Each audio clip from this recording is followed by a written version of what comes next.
हर हर महादेव दोस्तों, हम आज आपको लेके चल रहे हैं मल्लिकार्जुन ज्योतिर्लिंग जो कि आंध्र प्रदेश के श्रीशैलम में स्थित है। यह एक ऐसा ज्योतिर्लिंग है जहाँ शिव और शक्ति एक साथ विराजमान है।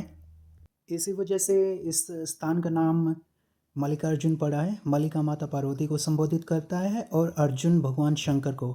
और ये एक ऐसा ज्योतिर्लिंग है जहाँ 51 शक्तिपीठों में से एक शक्तिपीठ भी विराजमान है जो कि माँ ब्रह्मरंबा देवी को समर्पित है। अगर आप भी मल्लिकार्जुन जाने का प्लान कर रहे हैं तो वीडियो को लास्ट तक देखें। इसमें हम आपको पूरी जानकारी देंगे कैसे यहाँ पहुँचा जा सकता है और कौन कौन से दर्शन आप यहाँ पर कर सकते हैं।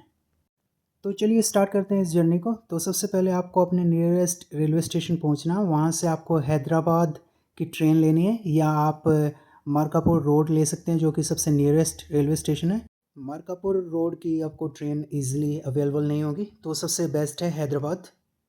दिल्ली से हैदराबाद ट्रेन ने ऑलमोस्ट 24 घंटे लिए। उसके बाद जैसे हैदराबाद पहुंचा मैंने यहाँ से गवर्नमेंट बस ली जिसका किराया ऑलमोस्ट 650 रुपीज़ था, जो कि श्रीशैलम के लिए थी। और 7 बजे के आसपास ये बस मैंने ली थी। मुझे नहीं पता था। इसके बाद जैसे ही आगे पहुँचे तो यहाँ पर फॉरेस्ट रेंज स्टार्ट हो जाती है और गेट बंद होते हैं। तो रात को 12 बजे मैं यहाँ पर पहुँचा और इसके बाद ये 6 बजे के आसपास खुलेंगे। तो उसके लिए वेट करना पड़ेगा हमें 6 बजे तक का। जब भी आप आएँ तो अवॉइड करें कि शाम की बस न लें। तो जैसे ही गेट खुले इसके बाद हम पहुंच गए। ये है यहाँ पर जो रिवर है, कृष्णा नदी है और इस पर डैम बना हुआ जो आपको पीछे दिख रहा था। तो हम जैसे ही यहाँ पहुँचे काफ़ी कोहरा और आपको घना जंगल यहाँ पर आपको दिखाई देगा। हैदराबाद से श्रीशैलम बस ऑलमोस्ट 6 से 7 घंटे लेते हैं, बट मैंने जो इवनिंग की बस पकड़ी थी जिसके कारण फॉरेस्ट एरिया बंद हो जाता है तो मुझे ऑलमोस्ट 13 घंटे लगे हैं। तो यही बात मैं आपको बोल रहा था कि अवॉइड करें शाम की बस और जितना जल्दी हो सके कि 8 या 9 बजे से पहले फॉरेस्ट एरिया आप क्रॉस कर लें। जैसे मैं श्रीशैलम बस स्टैंड पहुंचा मैंने यहाँ से ऑटो ली पातालगंगा के लिए। बस स्टैंड से पातालगंगा का रास्ता ऑलमोस्ट 10 मिनट्स का है और जैसे जैसे हम आगे बढ़ रहे थे हमें साउथ का कल्चर नज़र आ रहा था और हम पातालगंगा पहुंच गए। यहाँ से बता रहे हैं कि 1000 सीढ़ियाँ नीचे आपको उतरना होगा। और चलिए दिखाते हैं आपको पातालगंगा। उसमें हम स्नान करेंगे और उसके बाद जाएंगे हम भगवान मल्लिकार्जुन के दर्शन के लिए और आपको भी दर्शन कराएंगे। तो चलिए इसी बीच हम आपको मल्लिकार्जुन की जो पौराणिक कथा है वो आपको बताते हैं। पौराणिक कथा के अनुसार एक बार कार्तिकेय भगवान और भगवान गणेश में शादी को लेकर विवाद हुआ। तो भगवान शंकर ने शर्त रखी जो भी ब्रह्मांड का पहला चक्कर लगा के आएगा उसकी शादी पहले की जाएगी। तो इसी शर्त को पूरा करने के लिए कार्तिकेय भगवान अपने मौत को लेकर उठ जाते हैं पूरे ब्रह्मांड का चक्कर लगाने। और भगवान गणेश जी शिव और माता पार्वती का चक्कर लगा देते हैं और बोलते हैं कि आप ही मेरे लिए पूरा ब्रह्मांड हो। तो इससे खुश होकर शिव और पार्वती गणेश जी की शादी करा देते हैं। और जब कार्तिकेय भगवान वापस लौट कर आते हैं तो उन्हें ये देखकर बड़ा गुस्सा आता है। तो वो उनसे रुष्ट होकर यहाँ क्रौंच पर्वत पर आ जाते हैं और तपस्या करने लगते हैं। इस बात से दुखी होकर भगवान शिव और पार्वती भी यहाँ आने का फैसला कर लेते हैं और ज्योति स्वरूप में यहाँ पर प्रकट होते हैं। तभी से शिव और पार्वती यहाँ पर मल्लिका अर्जुन के रूप में पूजे जाते हैं। मल्लिका माता पार्वती के लिए और अर्जुन भगवान शिव के लिए संबोधित किया जाता है। तो मैं पहुंच चुका हूं पातालगंगा और मेरे पीछे जो है ये पातालगंगा जो कि कृष्णा नदी का एक भाग है जो कि श्रीशैलम पर्वत के नीचे है। मान्यताओं के अनुसार ये माँ गंगा का स्वरूप है और भगवान शिव के आशीर्वाद से यहाँ गंगा माँ प्रकट हुई थी, इसलिए इसे पातालगंगा के नाम से जाना जाता है। और मान्यताओं के अनुसार यहाँ पर स्नान करने वाले व्यक्ति के सारे दुख कष्ट समाप्त हो जाते हैं। तो स्नान करने के बाद हम चल पड़े हैं वापस मल्लिकार्जुन भगवान के दर्शन के लिए। तो यहाँ जैसे जैसे आप आगे बढ़ेंगे आपको सीढ़ियाँ नज़र आएंगी और सीढ़ियों पर लगा हुआ हल्दी और चंदन का लेप। और रास्ते में जैसे भगवान की आपको फ़ोटो है उनको पूजा करते हुए लेडीज़ आपको दिखाई देंगी। और जैसे जैसे आप आगे बढ़ते जाएंगे आपको ये चीज़ें कॉमन नज़र आएंगी। और यहाँ पर जो भभूत और आपको इसके तिलक आपको लगाते हुए नज़र आएंगे। और मैं पहुँच चुका हूँ ऊपर।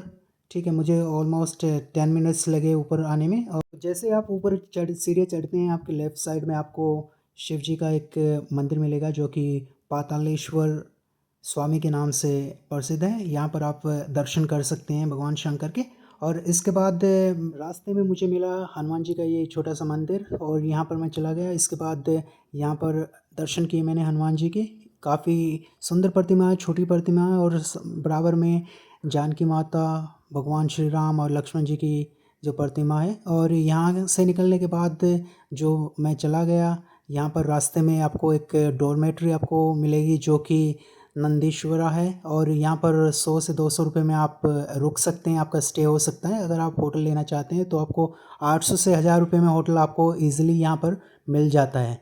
इसके बाद मैं पैदल होते हुए मंदिर की तरफ आगे बढ़ रहा हूँ, और रास्ते में मुझे ये गोल चक्कर पर जो ये भगवान शिव के जो प्रतिमाएं बनी हुई हैं बहुत ही सुंदर लग रही थी। और ये जो सेंटर में आपको दिख रहा है, ये गोपुरम आपको दिख रहा है, ये नंदी महाराज के दर्शन करके मैं जाऊंगा मंदिर की तरफ। और ये जो नंदी महाराज का जो मंदिर है ये बिल्कुल गोपुरम के सामने बना हुआ है, एक गोल मंदिर के रूप में। तो इसके बाद चलिए चलते हैं, आपको दिखाते हैं मंदिर का गोपुरम। यहाँ से सीधा दिखता है, ये जो आपको सामने बीच में पेड़ों के बीच में आपको पीला नज़र आ रहा है, ये मंदिर का गोपुरम है। और यहाँ पर आपको काफ़ी लोग आपको नज़र आते दिखाई देंगे। ये मेन रोड है, यहाँ से मंदिर आपको साफ नज़र आ जाएगा।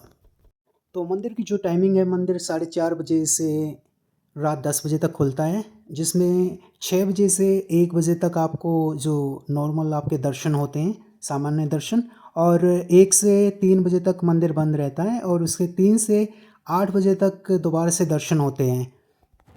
तो चलिए बात करते हैं दर्शन की, कितने तरह के यहाँ पर दर्शन होते हैं। यहाँ पर सामान्यतः 4 तरह के दर्शन होते हैं। एक होता है सामान्य दर्शन, जिसके लिए कोई आपको पैसा पे नहीं करना, निःशुल्क है, जो कि आप लाइन में लग के दर्शन कर सकते हैं, लाइन थोड़ी लंबी होगी। दूसरा दर्शन होता है 150 रुपये दीजिए, आप शीघ्र दर्शन कर लीजिए। और तीसरी टाइप का दर्शन है 300 रुपये में अति शीघ्र दर्शन। और चौथा दर्शन जो आपका यहाँ पर मिलेगा, उसके लिए आपको स्लॉट पहले से बुक कराना होगा, जो कि स्पर्श दर्शन है, जिसके लिए आपको 500 रुपये आपको पे करने होते हैं। और यहाँ ट्यूसडे से फ्राइडे तक 2 घंटे का स्लॉट होता है, जिसमें कि फ्री स्पर्श दर्शन आपको कराए जाते हैं। और इसी स्थान पर एक शक्तिपीठ भी है जो कि माँ ब्रह्मरंबा देवी को समर्पित है। मल्लिकार्जुन भगवान के दर्शन के बाद आप शक्तिपीठ के दर्शन भी एक ही स्थान पर कर सकते हैं। ये एक ऐसा मंदिर है जहाँ शक्तिपीठ और ज्योतिर्लिंग एक ही स्थान पर विराजित हैं। और एक ये विश्व का ऐसा मंदिर है जहाँ शिव और पार्वती का विवाह साल के 365 दिन होता है, बट उसके लिए आपको स्लॉट अलग से बुक कराने होते हैं। मंदिर से जैसे आप लेफ़्ट साइड की तरफ आएंगे तो यहाँ आपको क्लॉक रूम आपको दिखाई देगा, और यहाँ पर आपको काफ़ी लेडीज़ और जेंट्स सेम वेशभूषा में आपको नज़र आएंगे, जो कि ग्रुप में मल्लिकार्जुन भगवान के दर्शन करने के लिए आते हैं। तो आप जैसे ही क्लॉक रूम में एंट्री आप करते हो तो आपको यहाँ पर अलग अलग स्लॉट दिखते हैं दर्शन के लिए।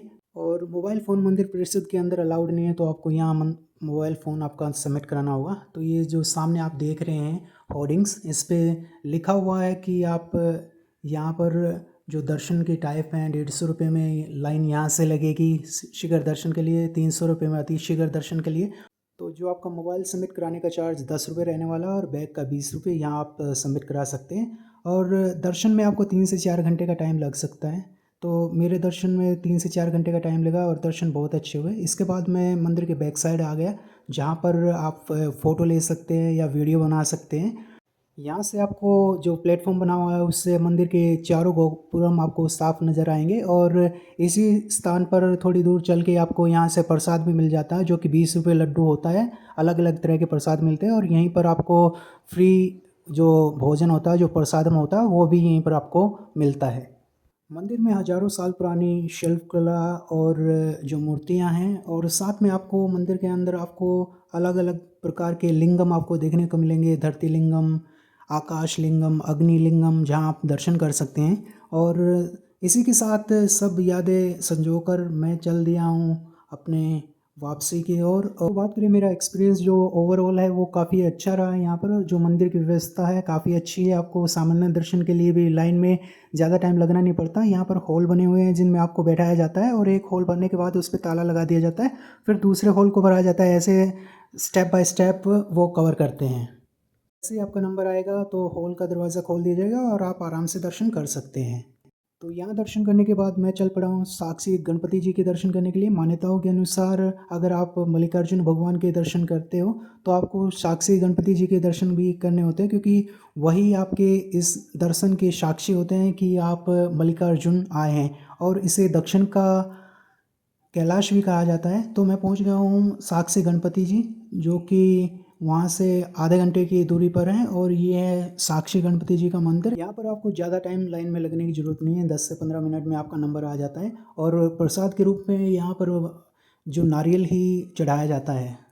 तो चलिए बात करते हैं टोटल खर्च की, कि इस यात्रा में कितना खर्च आपको आ सकता है। तो मेरी बात करें, अगर मैं अपने खर्चे की बात करूँ तो मेरा ऑलमोस्ट 4000 मेरा जो खर्च हुआ है। अगर आप यहाँ स्टे करते हैं और भी ज़्यादा कुछ करते हैं तो ज़्यादा से ज़्यादा 5 से 6 हज़ार रुपये मैक्स आपका खर्चा आएगा।